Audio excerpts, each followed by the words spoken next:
ನಮಸ್ಕಾರ ಸ್ನೇಹಿತರೆ, global NX ನ್ಯೂಸ್ಗೆ ಸ್ವಾಗತ. ನಾನು ನಿಂಗಪ್ಪಲ್ಲೂರು ಮಾತಾಡೋದು.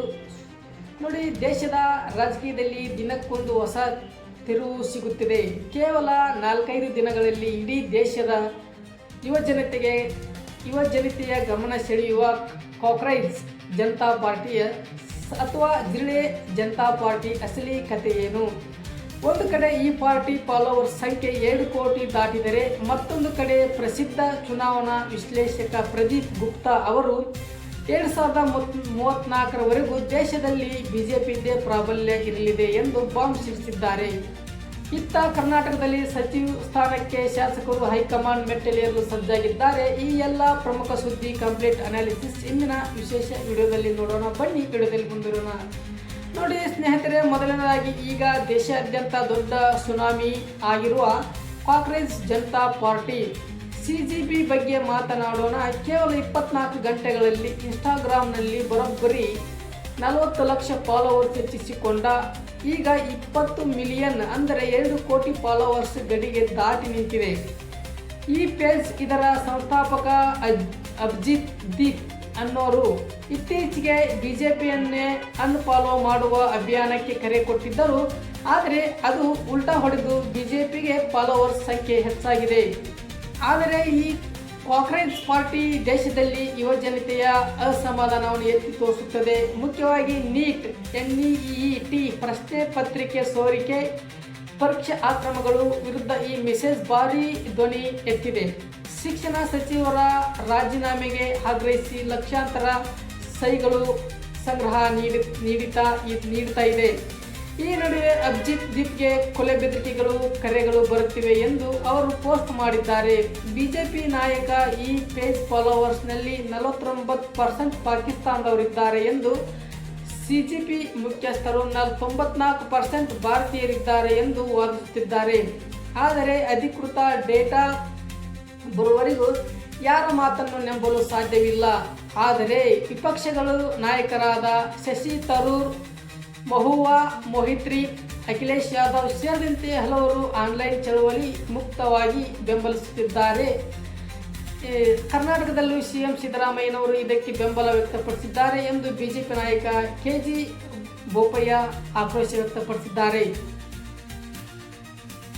ಇನ್ನು ಪ್ರದೀಪ್ ಗುಪ್ತಾ 34ರವರೆಗೆ ಬಿಜೆಪಿ ಭವಿಷ್ಯ ಎಂದು ನುಡಿದಿದ್ದಾರೆ. ನೋಡಿ, ಇದನ್ನು ಮುಂದೆ ನೋಡೋದಾದರೆ ಇನ್ನು ಎರಡನೇ ಪ್ರಮುಖ ಸುದ್ದಿ ಚುನಾವಣಾ ಭವಿಷ್ಯ ನುಡಿಯಲ್ಲಿ 94%ಕ್ಕಿಂತ ಹೆಚ್ಚು ನಿಖರತೆ ಹೊಂದಿರುವ ಆಕ್ಸಿಸ್ ಮೈ ಇಂಡಿಯಾ ಸಂಸ್ಥೆಯ ಪ್ರದೀಪ್ ಗುಪ್ತಾ ಅವರು ದೇಶದ ಭವಿಷ್ಯದ ರಾಜಕೀಯ ಬಗ್ಗೆ ದೊಡ್ಡ ಹೇಳಿಕೆ ನೀಡಿದ್ದಾರೆ. 2024 ಆರಂಭವಾಗುವ ನರೇಂದ್ರ ಮೋದಿ ಅವರ ಆಡಳಿತ ಮುಂಬರುವ 2024ರವರೆಗೂ ಅಂದರೆ ಇನ್ನೂ ಹಲವು ವರ್ಷಗಳ ಕಾಲ ಮುಂದುವರಿಯಲಿದೆ ಎಂದು ಅವರು ಭವಿಷ್ಯ ನುಡಿದಿದ್ದಾರೆ.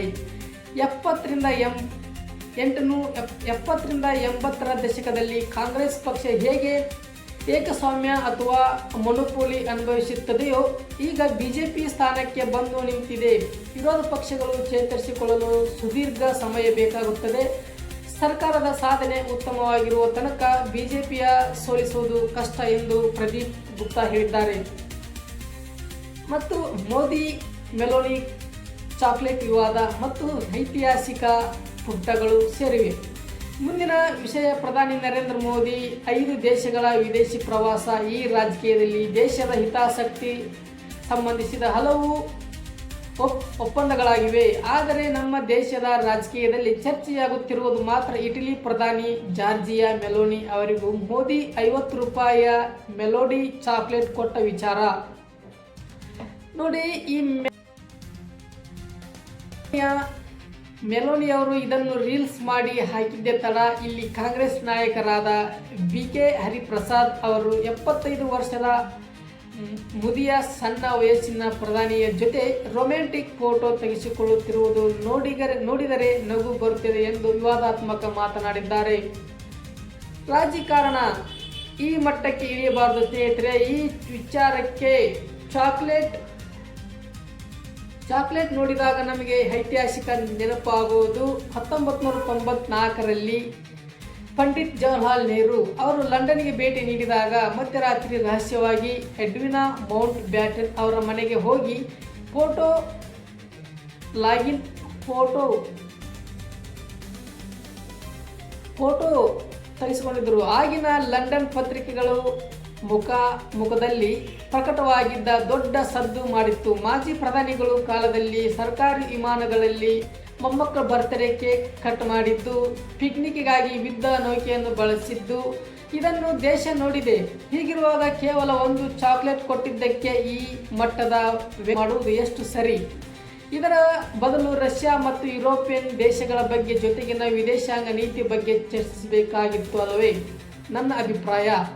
ನಿಮ್ಮ ಅಭಿಪ್ರಾಯ ಏನಿತ್ತು ಅಂತ ಕಮೆಂಟ್ ಮಾಡಿ. ಯಾರ್ಯಾರ ಸರ್ಕಾರದಲ್ಲಿ ಲೋಪದೋಪಗಳು ಇದ್ದಿರುತ್ತವೆ ಅದನ್ನು ಸರಿಪಡಿಸಿಕೊಳ್ಳುವುದು ನಮ್ಮ ರಾಜಕೀಯ ನಿಮ್ಮ ಜವಾಬ್ದಾರಿ. ನೋಡಿ, ನೆಕ್ಸ್ಟ್ ಹೋದರೆ ಕರ್ನಾಟಕ ಟೌನ್ಶಿಪ್ ಫೈಟ್ ಹಾಗೂ ದಿಲ್ಲಿಯಲ್ಲಿ ದಂಡಯಾತ್ರೆ. ಇನ್ನು ರಾಜಕೀಯಕ್ಕೆ ಬರೋಣ. ಬೆಂಗಳೂರಿನ ಪಕ್ಕದಲ್ಲಿ ಅತ್ಯಾಧುನಿಕ ಟೌನ್ಶಿಪ್ ನಿರ್ಮಾಣ ಮಾಡುವ ಯೋಜನೆ. ಈಗ HD ಕುಮಾರಸ್ವಾಮಿ ಮತ್ತು DK ಕುಮಾರಸ್ವಾಮಿ ನಡುವಿನ ವಾಗ್ವಾದ ಶುರುವಾಗಿದೆ. JDS ನಾಯಕರು ಇತರ ಫಲವತ್ತಾದ ಭೂಮಿ ಕಬಳಿಸುತ್ತಿದ್ದೆ ಎನ್ನುತ್ತಿದ್ದಾರೆ. DKC ಇದು ಈ ಹಿಂದೆ HD CM ಆಗಿದ್ದಾಗ ತಂದ ಪ್ಲಾನ್, ರೈತರ ಸೂಕ್ತ ಪರಿಹಾರ ನೀಡುವುದು ಎಂದು ತಿರುಗೇಟು ನೀಡಿದ್ದಾರೆ. ನಿಖಿಲ್ ಕುಮಾರಸ್ವಾಮಿ ಕೂಡ ಈ ವಿಚಾರದಲ್ಲಿ DKCಗೆ ಚಾಲೆಂಜ್ ಹಾಕಿದ್ದಾರೆ. ಮತ್ತೊಂದು ಕಡೆ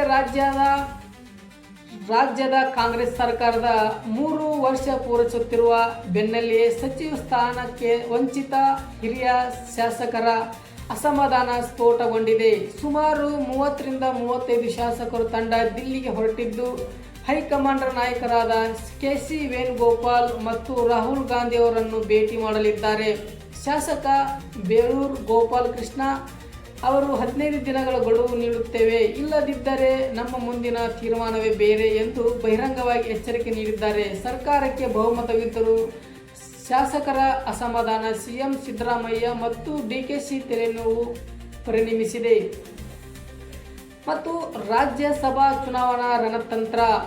ಕೊನೆಯದಾಗಿ ಕರ್ನಾಟಕದಿಂದ ತೆರವಾಗುತ್ತಿರುವ 4 ರಾಜ್ಯಸಭಾ ಸ್ಥಾನಗಳನ್ನು ಚುನಾವಣೆ ಲೆಕ್ಕಾಚಾರ ಭಾರೀ ಕುತೂಹಲ ಮೂಡಿಸಿದೆ. ಮಲ್ಲಿಕಾರ್ಜುನ್ ಖರ್ಗೆ, ದೇವೇಗೌಡರು ಸೇರಿದಂತೆ 4 ಅವಧಿ ಮುಗಿಯುತ್ತಿದೆ. ಸಂಖ್ಯಾಬಲ ಆಧಾರದ ಮೇಲೆ ಕಾಂಗ್ರೆಸ್ ಸುಲಭವಾಗಿ 3 ಸ್ಥಾನಗಳನ್ನು ಗೆಲ್ಲಬಹುದು. JDS ಮತ್ತು ಮೈತ್ರಿಗೆ 1 ಸ್ಥಾನ ಸಿಗಲಿದೆ. JDSನಿಂದ HD ಕುಮಾರಸ್ವಾಮಿ, ದೇವೇಗೌಡರು ಮತ್ತೊಂದು BJP JDS ಕಳಿಸಲು ಕುಮಾರಸ್ವಾಮಿ ಪ್ರಯತ್ನಿಸುತ್ತಿದ್ದರೆ, ಇತ್ತ ರಾಜ್ಯ BJP ಕೋರ್ ಕಮಿಟಿ ಮಾಜಿ CM DV ಸದಾನಂದಗೌಡರ ಹೆಸರು ಶಿಫಾರಸು ಮಾಡಿದೆ. ಈಗ ಕಾಂಗ್ರೆಸ್ನಲ್ಲಿ ಲೋಕಸಭೆ ಚುನಾವಣಾ ಸೋತಿರುವ DK ಸುರೇಶ್ ಅವರನ್ನು ರಾಜ್ಯಸಭೆಗೆ ಕಳಿಸಲಾಗುತ್ತದೆ ಎಂಬ ವಂತತಿ ಮತ್ತು ಆದರೆ DK ಶಿವಕುಮಾರ್ ಅವರು ನಮ್ಮ ಕುಟುಂಬದಿಂದ ಯಾರೂ ಆಕಾಂಕ್ಷೆಗಳನ್ನು ಸುರೇಶ್ ಅರ್ಜಿ ಕೂಡ ಹಾಕಿಲ್ಲ, ಇದು ಸ್ಪಷ್ಟಪಡಿಸಿದ್ದಾರೆ. BV ಶ್ರೀನಿವಾಸ್, ರಾಜೀವ್ ಗೌಡ್, ಮಾರ್ಗ್ರೆಟ್ ಆಳ್ವೆ ಸೇರಿದಂತೆ ದೊಡ್ಡ ಆಕಾಂಕ್ಷಿಗಳು ಪಟ್ಟಿಯೇ ಕಾಂಗ್ರೆಸ್ನಲ್ಲಿದೆ. ಒಂದು ವೇಳೆ ಯಾರಾದರೂ ಶ್ರೀಮಂತ ಪಕ್ಷೇತರ ಅಭ್ಯರ್ಥಿ ಕಣಕ್ಕಿಳಿದರೆ ಹೆಚ್ಚುವರಿ ಮತಗಳಿಗಾಗಿ ಕುದುರೆ ವ್ಯಾಪಾರ ನಡೆದರೂ ಅಚ್ಚರಿಯಿಲ್ಲ. ರಾಜಕೀಯ ಮುಂದಿನ ದಿನಗಳಲ್ಲಿ ಯಾವ ರೀತಿ ತಿರುವು ಪಡೆದುಕೊಳ್ಳಲಿದೆ ಎಂಬುದನ್ನು ಕಾದು ನೋಡೋಣ. ಸ್ನೇಹಿತರೆ, ಇಂದಿನ ಮಹಾ ವಿಶ್ಲೇಷಣಾ ವರದಿ ನಿಮಗೆ ಸ್ಪಷ್ಟವಾಗಿದ್ದರೆ ಅಥವಾ ಇಷ್ಟವಾಗಿದ್ದರೆ ನಿಮ್ಮ ಅಭಿಪ್ರಾಯ ಕಾಮೆಂಟ್ ಮಾಡಿ ತಿಳಿಸಿ. ನಂತರ ದೇಶ ವಿದೇಶ ಹಾಗೂ ರಾಜ್ಯ ನಿಖರ ಸುದ್ದಿಗಳಿಗಾಗಿ ಗ್ಲೋಬಲ್ NX ನ್ಯೂಸನ್ನು ಚಾಲೂ ಮಾಡಿ, ಸಬ್ಸ್ಕ್ರೈಬ್ ಮಾಡಿ. ನಿಮ್ಮ ಅನಿಸಿಕೆ ಏನಿದೆ ಅಂತ ಕಾಮೆಂಟ್ ಮಾಡಿ. ಮರೆಯದೆ ನಮ್ಮ ಯೂಟ್ಯೂಬ್ ಚಾನಲ್ ಸಬ್ಸ್ಕ್ರೈಬ್ ಮಾಡಿ. ಬಾಯ್, ಧನ್ಯವಾದಗಳು, ನಮಸ್ಕಾರ.